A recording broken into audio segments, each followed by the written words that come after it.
This video will show you how to set up a Wi-Fi hotspot on an iOS device.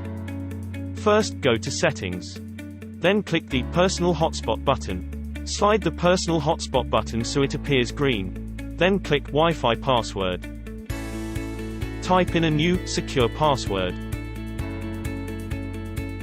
Then click Done. Your Wi-Fi hotspot is now set up and ready to be connected to. Now, let's get your devices connected. First, go to Settings. Click Wi-Fi. Then select the Wi-Fi hotspot you created. This will probably show as your name, then iPhone. For example, Ragnar's iPhone. Enter the password you created earlier. Once you're done, click Join. You are now connected and can browse the internet. This works with any device that can connect wirelessly. Thank you for watching. For more guides and tutorials, visit heroitsupport.com.